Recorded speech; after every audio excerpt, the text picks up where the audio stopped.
Hello guys, जय Shri Radhe. Welcome back my YouTube channel Rita daily talks. I hope आप लोग अच्छे होंगे, मस्त होंगे, स्वस्थ होंगे, अपने अपने काम में व्यस्त होंगे।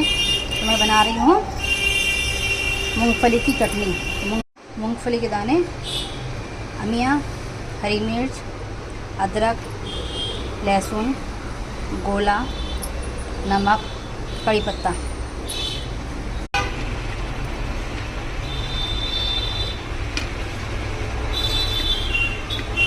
अदरक, लहसुन, गोला और मूंगफली के दाने और नमक।